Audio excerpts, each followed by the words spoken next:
Hey, Coach. Could you just maybe just take us through with starting Zach and maybe some of the other bigger names, maybe what you're hoping to see them accomplish tomorrow? Yeah, we want everybody to play. If they're healthy, they're dressed, and we want to get everybody into play. We've had a good stretch of camp, and now you got 2 games sort of rolled fairly tightly. You really only get maybe 1 or 2 more practices that are good. So, and then with the bye week, we just the way it's all been laid out schedule-wise, you want to get everybody playing. Do you have I asked Zach a similar question, but I'm curious from your perspective, do you have like a goal or anything like that in your mind for even offensive-wise, like 1, 2, 3, whatever, how many series before you're kind of like, No. Okay, that's good enough? No, we'll know it. A lot of that stuff is a conversation with Zach and how he's feeling, how he's seeing it, that's all. But, I know he's feel good. He feels good. I liked his camp. I mean, seems to be slinging it, so,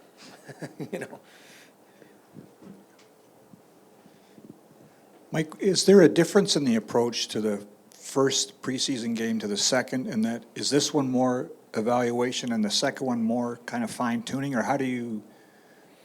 Oh, they're both very important to evaluate and to tune up. I mean, it's all of it, right? But we would never. I don't think we would look at this one, having more importance in terms of evaluation than the next. You certainly want to give everybody as much opportunity as possible to show what they can do. How does a guy, a newcomer, pop out for you in a game like this? What does he have to do? Yeah, I mean, it's not just the new guys. I mean, everybody's got to know what they're doing. If they're not in the right place at the right time, it creates problems for everybody else, and it can limit other people's opportunities. So they understand that. They know that they've got to be right first, and then they've got to play football the right way, right? And then make plays when it's their opportunity to make plays. But it's football. They all know this, right? They're here for a reason. They've made it this far because they've done that at different levels. Apparently there were quite a few injuries in the BC Calgary game on Monday. When you're watching a preseason game, do you cringe every time somebody goes down? Yep. Yeah, that's a tough thing to handle, right? With getting people ready and also protecting people for the. Yeah, it's a tough sport. It's a physical sport, but nobody likes to see it. You certainly understand when a guy goes down that there's a potential that his opportunity is coming to an end, which nobody likes to see. You still got to get him out there and get him reps, right? That's the balance. Yep, we got to play these games, and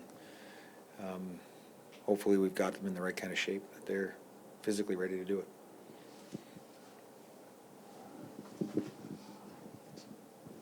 Hey, Mike. No doubt there's myriad points of assessment when you're trying to build a roster and assess the young players on your team. When it comes to in a real game, live bullets and all of that, how much is the element of just feel, watching a guy in that game environment versus practice film and in practice and that sort of thing? Well, you can't possibly simulate the level of physicality in practice in training camp. As much as you may want to try to get it to that level, it'll never get to that level. The players won't experience the type of fatigue through training camp that they will in a game. When you add special teams in it, everything's full speed. Guys are hitting you piles, trying to get up off the ground all the time. It's just a completely different feel for them. So as much as you try to get them in game shape, I think everybody realizes that the only thing that gets them in game shape is playing games. So there is obviously more stock put into what they do in these next 2 weeks.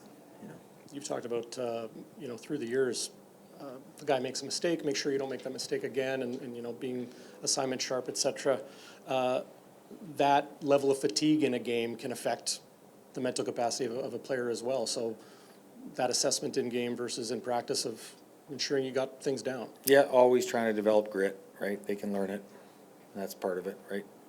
Just refusing to be tired, refusing to let down their guard and not be as sharp as they need to be. Thanks. Explain the anthem practice. Where did that start, and like, why do you do We've that? been doing it every year. We've done it on other teams I've been a part of. Really?